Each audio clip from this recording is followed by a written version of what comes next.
The Memoirs of Manuel Noriega, written by the Panamanian general Manuel Antonio Noriega Moreno in 1997. Chapter 1. The Gringos Spoil the Party. Looking back, I remember the sight of the bright faces, the cheers, the dark-skinned girls laughing in the sun, the babies held aloft by their mothers. A spontaneous street party as I marched along the main avenue from the Abel Bravo School to military headquarters in Cologne that afternoon, December 19th, 1989, the eve of the U.S. invasion of Panama. There was a student celebration at the school. Speeches, applause, inaugurations, ribbon cutting. I usually thrived on such events, enjoying the cheers buoyed by the crowds, but this day I went through it mechanically, distant. When the time came for me to go to the military barracks, I was uncomfortable. I felt distracted. Something was telling me, get out of here, get out of here, get out. I tried to push things along, but protocol takes time. After the students had their ceremonies, I can't even remember exactly what the event was. The major in charge of the military zone insisted that we visited the Cologne military headquarters. Cologne is a small, cheerful city. People of all ages gathered as they saw us coming. They were hanging over balconies, lining the street. There was music and there were kids running alongside us. Panama es una fiesta. Panama is a party. And this day was no exception. We are never so intense and serious, never so engaged in business, never so committed that we cannot stage a spontaneous celebration, no matter what the occasion. It's something North Americans will never understand. Panama is always ready for a party, but never more than during holiday time. And yet for me, this day, it was muted, distant. I was somewhere else, seeing it from a dream. When I arrived for the ceremony on the street in front of the military barracks, everything was in slow motion. How can this be taking so long? I asked myself. I felt feverish, sweaty. My clothes weighed down on me in the late afternoon heat. It got worse and worse. After the street scene, the officers and others insisted that the entourage move inside. I think the military wives were inaugurating a new cultural salon or something. And then, since no one had eaten, there was a late lunch. I had gone to Cologne up the far end of the Panama Canal the day before, on December 18th, to try to mediate a dock workers' dispute. They wanted more money and were ready to strike. It was a tough session, but we pacified them and reached an agreement. I always enjoyed going up to Cologne. I had spent my young days as a junior officer there, under my patron, the late General Omar Torrijos. Returning always lifted my spirits, but this time I had a dull sixth sense that something was wrong. At about 5 p.m., my aides began receiving reports about unusual activity by the Americans in the skies around the Panama Canal. For a while, nothing was said directly to me. Eventually, they told me that planes were landing, that the Americans were bringing in troops. But what did it amount to, really? For more than 20 years, this kind of thing happened periodically. Maneuvers, troop movements, bombers arriving at Howard Air Base. It never followed a pattern. It was normal operating procedure. Nor did the Americans advise us, as they were supposed to do under the Panama Canal treaties, signed by Jimmy Carter and Torrijos in 1977. During dinner, I was itchy to leave, but more obstacles appeared. A group of businessmen from the Cologne Free Zone approached me with some projects they wanted to propose. I thought I would jump out of my skin, but I put up with it. Finally, one of my officers brought information about the American troop movements. Maneuvers, apparently, he said. We have reports that transport planes with soldiers leaving Fort Bragg are on their way. But no one made anything of it, particularly, and we let protocol take its course. The only concession I made to the maneuvers was in deciding how to return to Panama City. Normally, I might have taken a helicopter back to the capital. With the reports about all the air traffic, I told my bodyguards and the rest of our entourage of military and government officials to prepare for us to drive back to Panama City instead, about an hour's ride. I traveled with my usual convoy of 3 or 4 vehicles. I saw nothing unusual as we skirted the highway that courses along the canal the 50 miles to Panama City. We got home sometime between 6 and 7 p.m. There was still no tangible news about trouble. The atmosphere in Panama City was filled with Christmas cheer. We had no idea what was to come. As the United States prepared to invade my country, Panama was bathed in the normal excitement that precedes Christmas and the New Year. If the insanity of George Herbert Walker Bush's invasion of Panama had not been so cruel and deadly, the situation would have been laughable. Because while Panama prepared for Christmas that evening of December 19th, his frogmen were landing near Rio Hato Beach, looking for where to station themselves to blow up highways and people. His soldiers were practicing land assaults. His communications specialists were preparing to control all the airways and radar channels.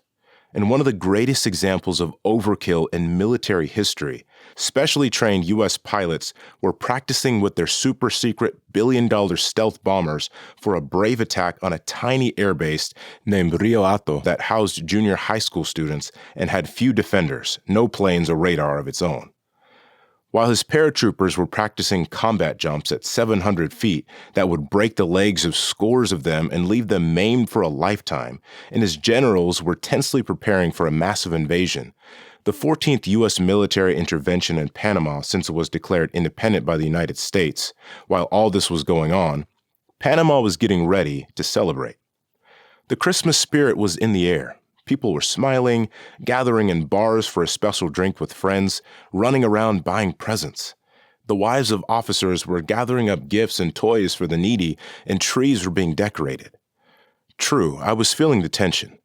There had been a shooting involving American military personnel who had run a roadblock outside our headquarters in Chorrillo. And the Americans also said that a husband and wife had been accosted the previous Saturday night, December 16th. Sexual assault, they said. Bush, that noble defender of humankind, had gone on television almost teary-eyed, saying that no American president would permit his country's women to be jostled by a bunch of thugs. It was as if I personally had gone down to headquarters and grabbed this woman. Actually, we couldn't find the woman, and the whole idea that American military personnel who were restricted to base and were not allowed out to go to a movie or a restaurant could have gotten so lost as to drive right up to a Panamanian military command headquarters raised more questions than it answered. This was Christmas time, and we went about our normal business. My troops had been reduced for the holidays. Our bases had skeleton staffs. Officers were at home with their families. This was not an army manning barricades. We were a professional force with thousands of troops, but we could scarcely even conceive of defending ourselves against an overwhelming blitzkrieg. We had never bothered preparing for an American invasion. The idea then and now would be idiotic. First of all, invasion of Panama would be a violation of international laws that protected our sovereignty. How does one plan for an invasion from the United States? After all, they were already there, a permanent invasion force. The Americans surrounded us all the time. Until 1999, they were to be permanently ensconced on our territory in 14 bases that were home to more than 20,000 soldiers from all branches of the U.S. military. We had no combat planes, and they controlled our airspace whenever they wanted to. They probably would have had little trouble in killing me or capturing me whenever they felt like it. I knew all this. But I thought, naively, that the United States ultimately would honor its neutrality treaty with us and the principles of international law and adhere to the concept of non-aggression against any country. It is an umbrella under which civilized countries operate, so that this right is foremost founded upon the 1945 UN Charter of the Great Nations of the world. We did, in fact, have contingency plans for dealing with emergencies, though not invasions. In a real sense, an invasion of Panama by the United States was a redundancy, so we couldn't exactly react in classic military terms. Instead, our strategy was to oppose any extension of the present American occupation. First, troops were to establish a safe perimeter around the Panamanian military command headquarters. My command would be at the rear guard of my home territory of Chiriquí province, from where our units could mount a military reaction force, a control center for the military command structure from which to base fighting and resistance. Next, Panama Defense Forces troops were to be deployed with roadblocks all around the capital. We would then start organizing a civilian protest march into the city. We were ready for hand-to-hand local combat in such a situation. If the United States had tried that, it would have been bloody for them and they wouldn't have won. We had superiority because the civilian population had been organized into civil defense units called the Dignity Battalions. These neighborhood forces were prepared to fight with the fervor of those who battle for the survival of their nation, their homes, and their lives. Not all of them were under arms, but we had thousands of rifles, machine guns, and rocket launchers at various secret munition stockpiles. Upon the decision to launch our plan, our G3 forces were to start distributing the weaponry so our civil defense could defend against any invaders on the ground. The goal of our planning was to be prepared with measured responses toward establishing control and confrontation, but not to go beyond confronting whatever provocation developed. We never had any plan to take hostages or to launch a treacherous attack against an American target. We did have staggering areas for troop deployment and high points overlooking Fort Clayton, where the U.S. Army was based. The U.S. ambassador's residence was a target for a retaliatory attack, if it became necessary. So were fuel storage dumps held by the Americans. These were key elements in establishing a defensive perimeter if the Americans left their bases and tried to take over. But what we could not plan for was an aerial bombardment, which is exactly what happened. The bombing amounted to destruction of the armed forces, an attack on the civilian population, and the rupture of our principal lines of communication. We were not prepared for such an assault, nor were we prepared when that aggression hit innocent people. By severing our communications, I could not issue orders via the chain of command. By cutting out our corridors, our ability to shuttle men and equipment was destroyed. So was my plan for retreat. When it became clear that we needed to put our plans in action, it was already too late. Air routes were blocked. I couldn't get through. In retrospect, I should have realized what was happening. There were several reasons why I didn't. First, American maneuvers were no surprise. Whenever they staged an operation, the Americans exaggerated. Too many men, too many aircraft, too much ammunition. Second, I was getting skewed information from a member of my own staff, whose name I will not identify. As I tell the story of the invasion and my imprisonment, I at times realized that I must shield the identities of some people who served with me in the National Guard and later in the Panamanian Defense Forces. Many of my colleagues still fear reprisals against themselves and their families for the simple act of defending their country against the United States. Others who may have made mistakes and behaved dishonorably at the time feel remorse for their wartime actions, but still fear reprisals. I reject acts of revenge against any Panamanian for his or her part in events leading up to and surrounding the U.S. invasion of Panama. Nor will I engage in a war of words with my Panamanian opponents over the years. Whether they realized it or not, our common enemies were the Reagan and Bush administrations, whose policies duped and overpowered us. My attention is directed toward highlighting those infamous acts. After returning from Cologne, I went to one of the alternate offices I had around the city, a PDF, Panamanian Defense Forces facility, in the Torrijos Memorial House on Calle 50 in downtown Panama City, one of the palaces dedicated to the memory of Torrijos, who died in a plane crash in 1981. A group of friends and military people joined me there, but the focus of attention was not on an invasion. Occasionally, more information on troop movements came in as we monitored American radio and television. There were several possibilities that they were moving against Cuba, that these were maneuvers in a show of force against us, with a little harassment thrown in, that perhaps the movements had nothing to do with Panama. The previous weekend, I recalled, the United States had mobilized an attack on Colombia. At least one injured man had been airlifted back to Gorgas Hospital, a U.S. military facility in the former Canal Zone. It was possible that the Americans were preparing for further action against narcotics trafficking targets in Colombia or Cuba. All the while, there was the possibility of a commando attack by the Americans or another Panamanian coup attempt against me. So, as a precaution against someone staging a raid, I decided to be a moving target. I ordered up a small convoy, composed of my bodyguard escort and the Special Forces team. There were 14 brave men with me: Andres Rodriguez, Ivan Castillo, Omar Pinto, Simón Bolívar Herrera, Viviano Arboleda, Carlos Corcha, Nicolas Palacios, Santiago Padilla, Alcibiades Melgar, Marcelo Truckman, Antonio Singh, Marcos Saldana, and Jorge Juan Rodriguez. In addition, one man, identified only as JF for his own protection in Panama, was assigned as chief bodyguard for my family. He entered the Cuban embassy with the family and served as a contact for messages. We used 3 vehicles, a Ford or Hyundai, a Toyota Land Cruiser, and a Mercedes sedan. I often brought along the Mercedes as a decoy vehicle. I rode in the Hyundai. Heading out toward the international airport outside town, I planned to stop for a while at the Hotel Serami, located close to the entrance to the airport terminal. The hotel had become a military facility in recent years.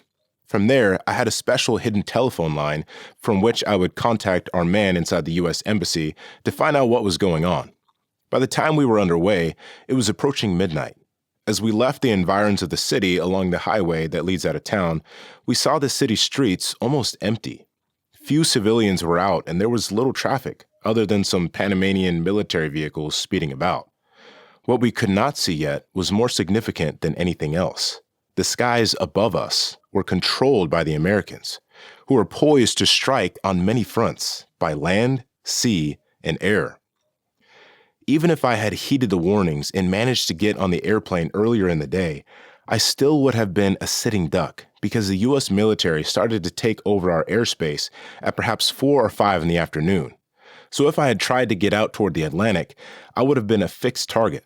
Once in the air, trying to fly toward the Pacific to Chiriquí would have been just as bad, since either way they could monitor the sky from the same stretch of territory with their string of radar installations.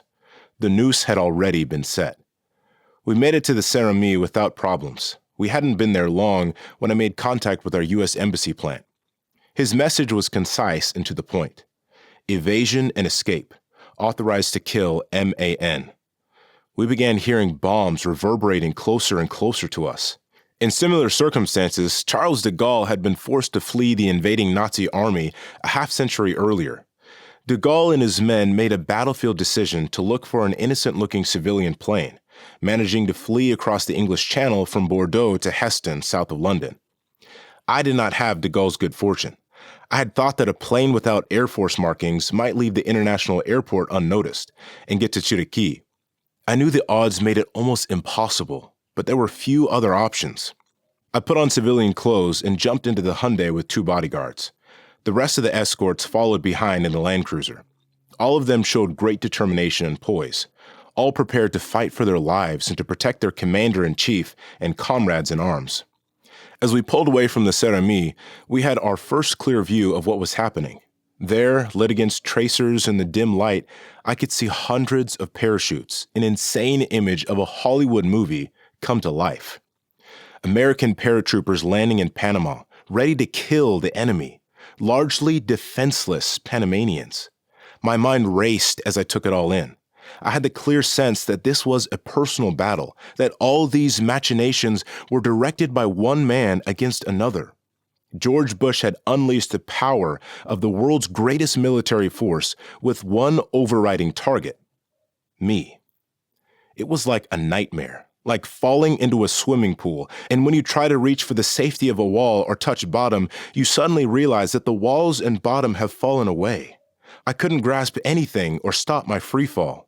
All I could see was an endless, limitless ocean and thousands of weapons and men hoping to find me in their sights.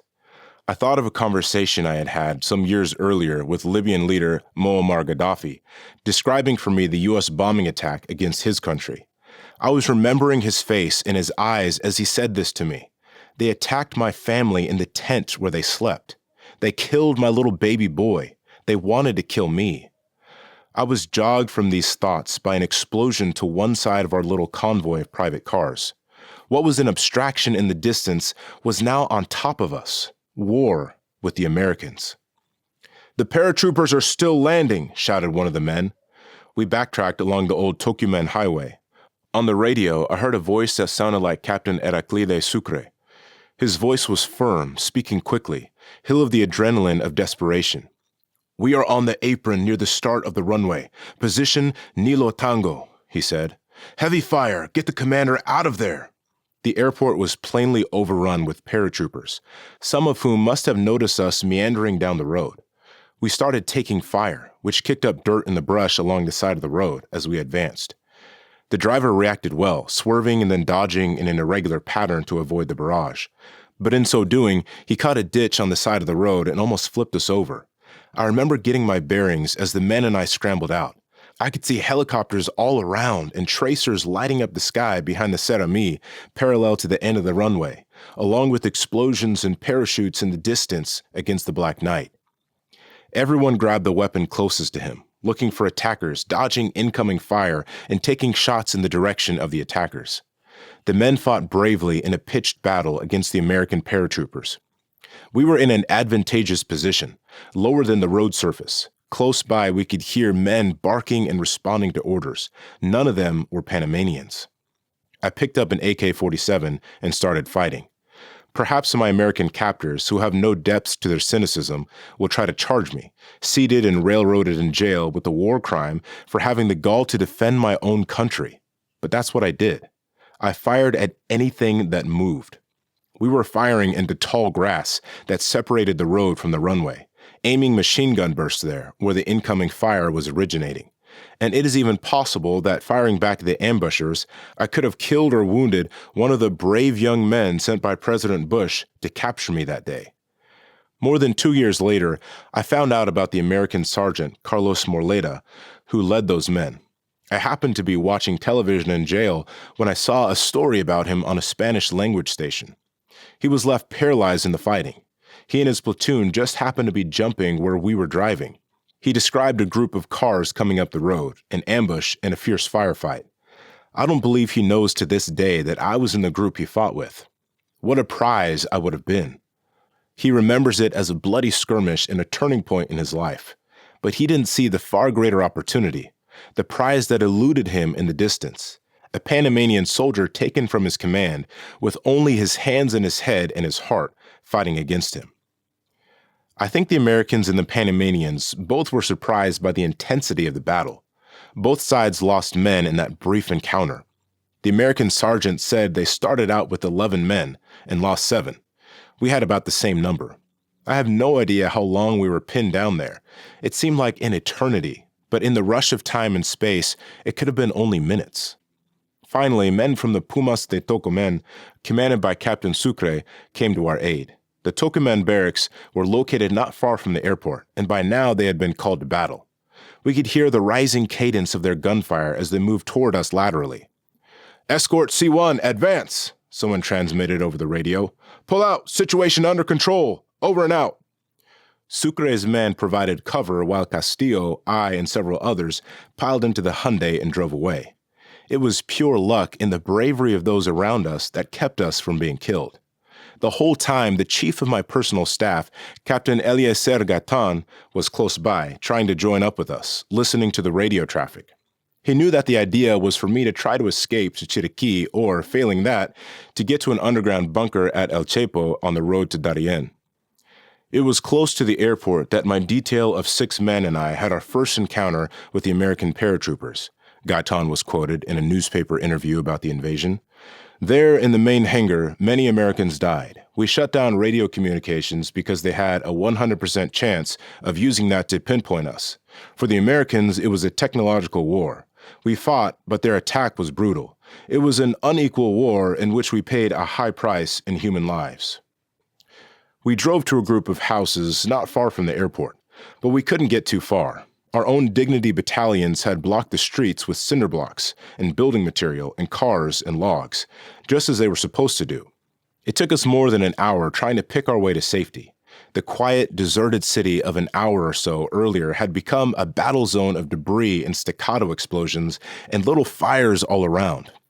Our radios no longer answered. We had no telephones. The Americans had cut the lines. Headquarters was several miles away, and by now, perhaps 1 or 2 a.m., it had already come under bomb attack. This residential area, not far from the airport, was home to many PDF enlisted men and officers, including our driver. We used the telephone at his house to make some phone calls. We called my office at Fort Amador, and a nervous enlisted man said that nothing had happened yet.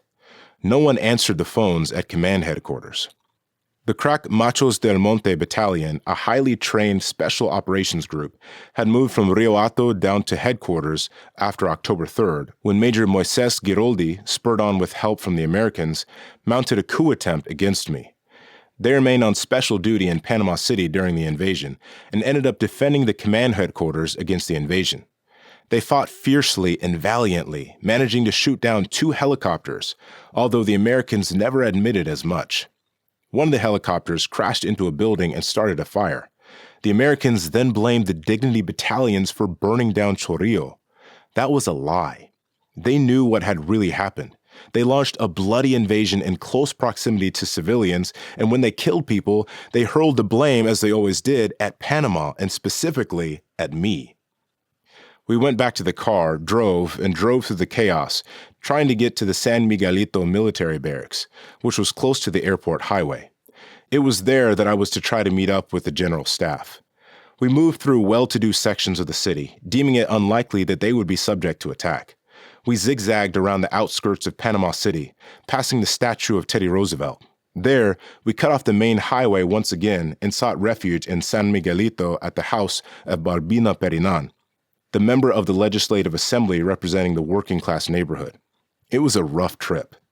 On the way, we saw Colonel Moises Correa and several other men standing near a yellow van not far away. I told one of my men to go talk to him. He returned soon after, saying Correa had taken off his gun and ammo clip when he saw his colleague approaching, in an apparent sign that he did not want to be a combatant.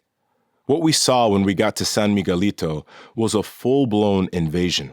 Tracers lighting the pre-dawn sky, the sound of light weapons fire, aircraft, helicopters, and explosions. My view of events was limited to what I could see from the windows of the Perinian home. Since the invasion, I have had to rely on others, one-time friends bought off by the Americans and lawyers, judges and jurors who didn't speak my language or understand the political context of what was happening to me. My life under American imprisonment has been filled with treachery and a series of events that make a mockery of what Americans call their system of fair play. I have been denied the privilege of telling my own story, blocked from providing my version of events, reviled by people who have bought the American establishment story, ridiculed, slandered, and maligned by the potency of that establishment's ability to propagandize. I now speak out, not in defense, because it is not my intention to take the weak position and acknowledge my attacker's victory. I expect to win, in the sense that I expect the vindication of history, not because I am belligerent, not because I am what I am expected to be. That ridiculous image of a man waving a machete, as if I would declare war on the United States. These are all images used by George Bush to soften the public for the carnage that took place on December 20th, 1989, to create the image of an insane fighter, just another mad dictator who dared to challenge the supremacy of the United States. I have not yet experienced the fabled American fair play that these people are raised on, that many of us Panamanians heard about while we were growing up. A fair trial, a fair hearing, human rights. I heard about fair play and the American way of life all the time in the jail where I am imprisoned, a prisoner of war. Not a self-declared prisoner of war, but a prisoner of war under the independent determination of the International Red Cross, which is the sole arbiter of the Geneva Convention. The fact is that the United States waged war on an innocent country and killed thousands of Panamanians for no good reason at all.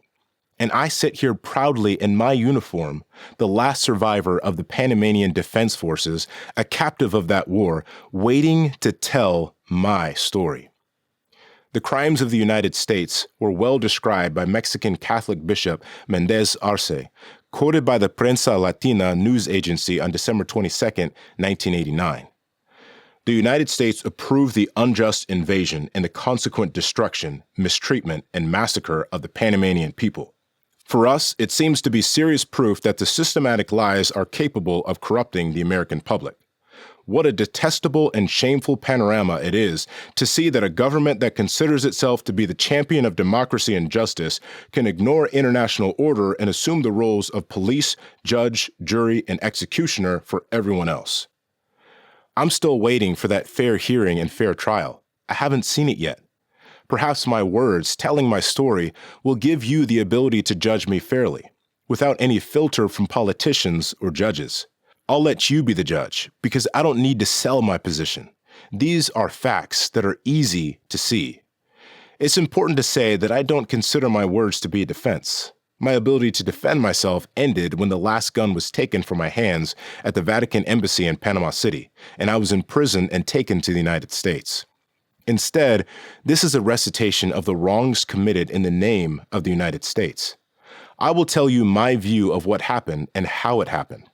I will tell you about myself, and after it is all done, you can call me names. You can agree with me or not, or you can judge me by the size and treachery of my enemies. Perhaps you will be persuaded that the United States has no innocence in the story, that the enemy of the story is George Bush himself, who, reasserting American colonialism in Panama and all around the world before him, invaded a country to satisfy his political agenda, killed its people, and seized its leader, who dared to defy his will. Why me? Why, after being the man the United States could count on, did I become the enemy? Because I said no. No to allowing the United States to run a school for dictators any longer in Panamanian territory. No to the request that Panama be used as a staging base for the Salvadoran death squads in the Nicaraguan Contras. Lots of no's. Combined with my defiance was lingering colonialism in the United States from conservatives like Reagan and Bush, who could not bear giving away the Panama Canal, especially to a leader who spurned their authority. So they conspired against the man they couldn't control. They made him into a madman, and what's more, a man who dared to consort with communists. Then, when they found something even worse to call him, they used that too. They called him a drug dealer, selling drugs in North America to destroy the United States. 3 times, however, they tried to force me into an agreement in which I would get every possible personal assurance, money, protection, and safe passage, as long as I would agree to exile and to leave the road clear for their control. I refused. How do you deal with such a man who dares defy you? You destroy him. Finally, factor in that you are a gutless man of weak character, a hypocrite, a liar, George Bush. You not only attack the fiend himself and his country, but also pretend that Panama is the enemy, and you kill anybody you want. No problem with the news media. You tell them that everybody you killed was the enemy, not unarmed, defenseless men, women, and children. And you pretend that the Panamanians who did fight had no right to defend their country. You control the rules of the game. You are the establishment.